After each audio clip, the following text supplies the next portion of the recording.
जय श्री कृष्ण, राधे राधे। आप सभी भक्तजनों का हमारे YouTube चैनल कृष्णा दासी पर स्वागत है। हम आशा करते हैं आप सभी भक्तजन स्वस्थ और मंगलमय होंगे और लड्डू गोपाल जी की सेवा का भरपूर आनंद ले रहे होंगे और उनका आशीर्वाद भी आप पर अपरंपार बरस रहा होगा। तो ये मिलिए हमारे माधव से, हमारे लाला से, जो कि बैठे हुए हैं। देखिए कितने सुंदर लग रहे हैं। ये मिलिए हमारे छोटे लाला से और हमारी लाडो रानी से, जो कि देखिए ये भी साथ में कितने सुंदर लग रहे हैं। तो आज की हम इस वीडियो में चर्चा करेंगे कि क्या लड्डू गोपाल जी के जो वस्त्र हैं वो साबुन से धोने चाहिए या फिर नहीं धोने चाहिए। काफ़ी लोगों के मन में ये सवाल होता है कि लड्डू गोपाल के कपड़े कैसे धोएं, सब कपड़ों के साथ में धोएं या अलग से धोएं, अगर ना धोएं तो कोई पाप तो नहीं लगेगा। अगर ऐसा नहीं करते हैं, जैसे कि लड्डू गोपाल जी के कपड़े नहीं धोते हैं, गंदे हो जाते हैं, ऐसा तो नहीं है कि ज़्यादा ही पाप लग जाता है। और कभी कभी तो हमारे मन में ये भी बात आती है, हमने बिना धुले वस्त्र गोपाल जी को धारण करा दिए हैं, कहीं ज़्यादा पाप तो नहीं लग जाएगा। तो आज हम इसी विषय पर चर्चा करेंगे, तो एंड तक ज़रूर देखिएगा। तो देखिए, लड्डू गोपाल जी से सब प्रेम करते हैं, उनके सब दीवाने हैं, ये बात पूरी दुनिया जानती है। लड्डू गोपाल जी से हमारा जो एक रिश्ता है वो एक अलग रिश्ता है, अलग प्रेम है, अलग एक भाव है।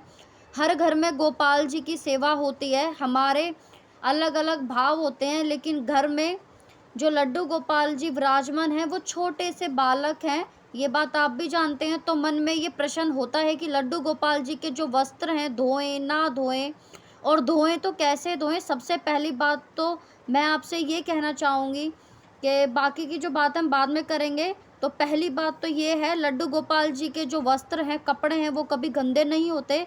ठाकुर जी तो खुद ही पवित्र हैं, अगर इनके साथ कोई भी चीज़ रख दी जाए तो वो भी पवित्र हो जाती है।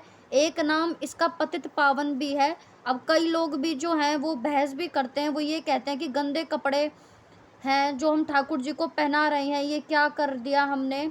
अब पता नहीं ठाकुर जी आपके जो भीतर है वो भाव कैसे ला रहे हैं, जो बातें आ रही हैं वो आपके मन में क्यों आ रही हैं। एक नाम इसका पतित पावन है, तो ठाकुर जी पतितों को पावन करने वाले हैं, तो उनके वस्त्र कैसे गंदे हो सकते हैं। और दूसरी बात तो ये, शास्त्रों के अनुसार देखें तो उनके वस्त्र हैं जो उन पे साबुन नहीं लगाना चाहिए। साबुन केमिकल होता है, अशुद्ध होता है, पता नहीं किस किस चीज़ों से बनता है। और आप हमारे व्रज में जाएं, वृंदावन में जाएं, हमारे वृंदावन के हमारे जो ठाकुर जी हैं, सबसे प्यारे लाडले ठाकुर जी बांके बिहारी, आपने बांके बिहारी के दर्शन किए होंगे। दूर दूर से जो लोग होते हैं वो वहाँ पर भगे भगे जाते हैं दर्शन के लिए, ठाकुर जी के लिए। तो आप देखेंगे अधिकतर व्रज में सारे ठाकुर स्वयंभू है, स्वयं प्रकट हुए हैं। किसी मूर्तिकार ने इस मूर्ति को नहीं बनाया है, ठाकुर जी स्वयं प्रकट हुए हैं। तो जो उनके वस्त्र धारण कराए जाते हैं वो दिन में 3-3 4-4 बार वस्त्र धारण कराए जाते हैं। अलग अलग रंग के वस्त्र धारण कराए जाते हैं, अलग अलग ढंग से दर्शन कराए जाते हैं, क्योंकि वो थोड़ा लाइट में रहते हैं। उनकी जो ज्योत होती है उसमें भी दर्शन होते हैं। अगर आपने करीबी से दर्शन किए हो तो ठाकुर जी की जो ड्रेस पर जितने जो उनकी ड्रेस होती हैं वो अलग अलग तरीके की पोशाकें होती हैं, अलग अलग तरीके से धारण किए होती हैं, क्योंकि उनके भक्त इतने हैं। इतनी इतनी पोशाक भक्तों ने ठाकुर जी को गिफ्ट की हैं, दी हैं और देते हैं। जो गुसाई जी हैं वो सबका मन रखते हैं, इसलिए वो सबके ही कपड़े, किसी की लंगोट हो गई, किसी का दुपट्टा हो गया, किसी का कुछ हो गया, तो ये वस्त्र वगैरह पहनाए जाते हैं। तो इधर जैसे कि धोती है, लहंगा है, ऐसे ही उनके वस्त्र होते हैं। तो हम ये नहीं कर सकते, किसी का कभी कोई बजट नहीं होता, इतना हर किसी का बजट नहीं होता जो दिन में 2-2 3-3 पोशाकें नई खरीद के पहनाए। अगर आप ये नहीं कर सकते यथा, तो आप ऐसे करने का समर्थ ना हो आपका, तो कम से कम ठाकुर जी के जो पोशाक हैं उनको आप झाड़ के उतार के रख सकते हैं दोबारा। और जैसे आप ज़्यादा उसको, या तो नहीं ज़्यादा नहीं कर सकते तो यमुना जल से या गुलाब जल की छींटे उस पे मार सकते हैं और उसे पवित्र कर सकते हैं।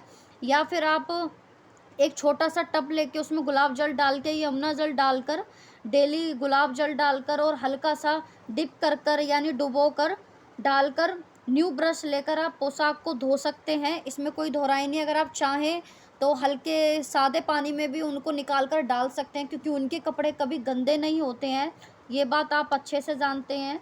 और अगर आपको लगता है कि हमारे गोपाल जी लीला करते हैं हमारे साथ, तो ये मन में हमारा एक भाव होता है कि उनके कपड़े गंदे हो जाते हैं, तो आप उन पे न्यू ब्रश लेके, न्यू साबुन लेकर मतलब उनको धो सकते हैं, इसमें कोई दो राय नहीं है, आप ये कर सकते हैं।